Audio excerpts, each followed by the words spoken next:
Di ako pinapansin ng Lord, di ako binigibo ni Jesus. Kaya hindi ka agad kumibo si Jesus. Remember hindi lang po si Solomon yung pinakamatalinong taong nabuhay.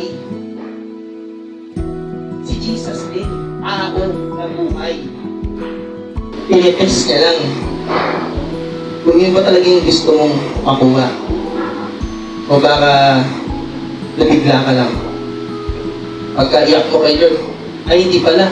Tumayo ka na agad, umalis ka na. Ang topic po natin ay faith amidst silent testing. Nakita na po ba kayo ng tester yung laging dala ni Brother Willie? Paano niyo po malalamang tester yun? If you test it. Malalaman mong tester yun kung iti-test mo. Paano matitest yung faith natin? Amidst of silent.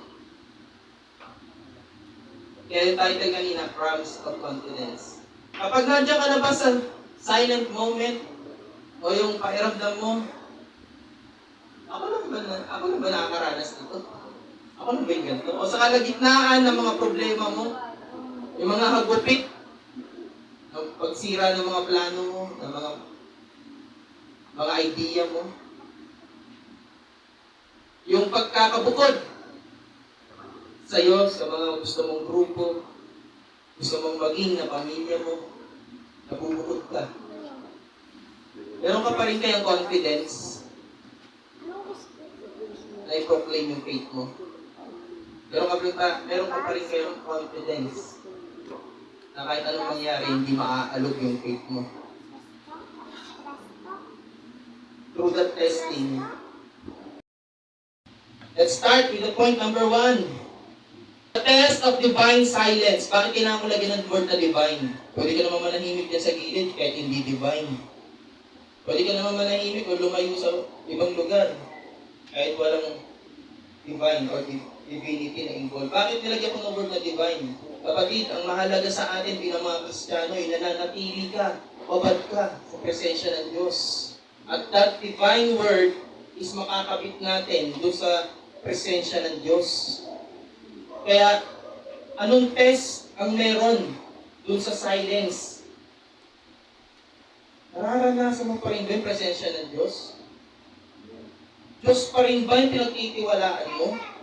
Ang sabi po sa verse 21, ito po yung pagkakasabi. Panginoon! Umaagos na yung lupa. Sipon, laway. Sample. Anak ni David! Tumawag ka sa akin. Alam niyo bakit? Yung anak niya kasi, nalalapit na sa Panginoon. At ilan sa atin, hindi man yung anak mo, o hindi man yung tatay mo, o hindi man yung, kung ano man yan, na inilalapit mo sa Lord. Ganito kayang klase yung paglapit natin. Yung may total humbleness. Yung paglapit na sabi ni Sister Ginaline, mapapaiyak ka. Dahil na re-reminis sa'yo, gaano ka buti, at gaano ka ganda yung meron ka dahil sa presensya ng Lord. Ngunit, eto ang malupit. Mga kapatid, hindi siya sinagot ni Jesus. Umiyak ka na ng ganon, nagpakirap ka na, tumapa ka na, isipin mo na lang dumaan si Pastora. Pastora, bless ko, nagpasan ka na. Sinawa kami yun, Pastora, bless ko, hindi ka pinansin. Pero dapat ang Kristiyano hindi matampuin eh. Kapatid, dito sa kwento, hindi siya pinipo, hindi siya pinansin ng Diyos, ng Panginoong Jesucristo. At ang sabi doon sa binasa natin, hindi nga siya tiningnan. Hindi siya tiningnan ng Diyos, ni Jesus. Nung lumapit siya na may matinding pag-iyak pa. Faith beyond emotional heights. O yan. Sabi nyo, tampo. Emotion ba ang tampo? Yes. Ha? Alam niyo kung ano talaga yung emotion na pinagmula ng tampo? Pride. Kaya ka nagtatampo, hindi mo kayang tanggapin, lagi ako kinibo. Sino ba ako? Lagi ako kinibo. Pride. Doon galing yun, kaya ka nagtatampo. Pero kung ikaw, mapagpakumbaba ka. Kahit na magpasi pastora, gagawin mo lang yun, kukulitin mo lang. Pastora, bless po. Walang pagtatampong nararamdaman. That emotional height, sabi dito, number 1, ang pagharap sa matinding katahimikan ng Diyos. Kasi hindi siya kinibo ni Jesus. Isipin niyo po yun. Kung ngayon, tinapon mo si pastora, lagpasan ka, eto matindi, lumuhod sa harap niya, sa harap ni Jesus, yung babae, pero hindi siya kinibo. Hindi siya binigyan man lang ng salita. Agad-agad. Pero later on, ikipuin din siya. Pagkatapos, magsumamo na may kasama pang matinding pag-iyak. So, kailangan may faith ka pa din. Manampalataya ka pa din. Hindi mo makukuha sa isang beses, ulitin mo. Ulit. Yes. Ano gusto ni Lord? Ulit. Makamit ka. Di ba yung inuulit sa makulit? Inuulit mo yung pagiging makulit. Pero mas maganda, kinukulit mo si Lord ng paulit-ulit dahil gusto mong makuha yung kanyang atensyon. Number 2, paglipat mula sa pagtitiwala sa iyong sariling emosyon, o emosyonal na pakiramdam, patungo sa pambihirang pagkakapit sa pagkakakilanlan ni Kristo. Ano ba sabi ng babae? Ano pagkakakilala niya kay Kristo? Anak ni David. Anak ni David. Ikaw, kapatid, ano pagkakakilala mo kay Kristo? Diyos. Diyos. Diyos. Ano pa? Siya rin ba si Yahweh? Siya rin ba si Rafa? Si Jireh? Si Elohim? Si Adonai? Siya rin ba yan? Anong manifestation sa iyo ni Lord? Ni Jesus? Ilan sa atin pag nagka-testimony, nagtitiwala, nagpupuri ako sa Lord dahil minsan pa, muntik na akong mamatay. The Lord is my Savior, refuge, safe place. Diligtas siya ng Lord sa kapama. Wala akong pagbayad sa ospital.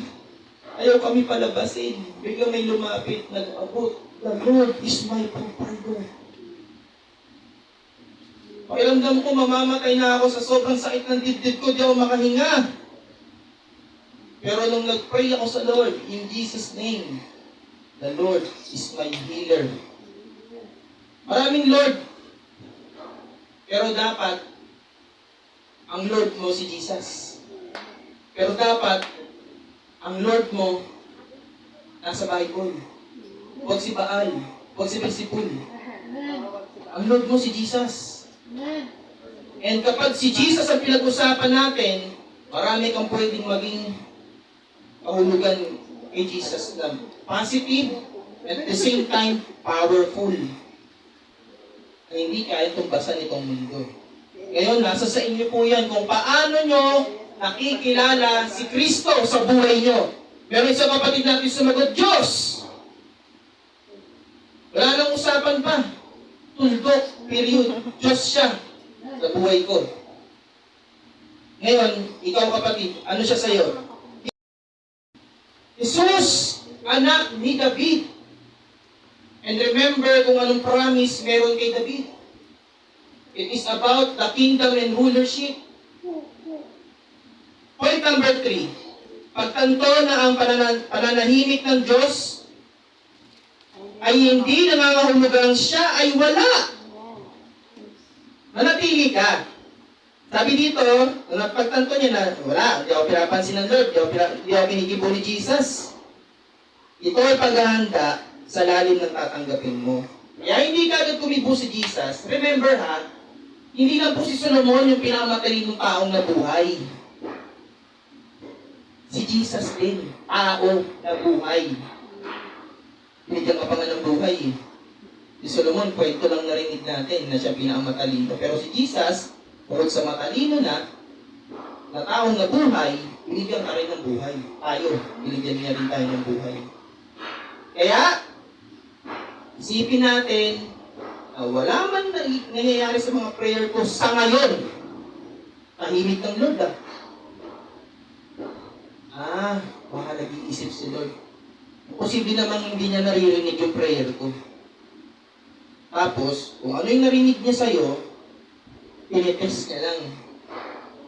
Kung yun ba talaga yung gusto mong makuha. O baka nabigla ka lang. Pagka-iyak mo kay Lord, ay hindi pala. Tumayo ka na agad, umalis ka na. Kaya hindi ka agad sumagot ng Lord. Dahil sa pag ganyan talino, iniisip niya na yan. Kung ano yung mas malalim na pwedeng tanggapin ng babae. Amen?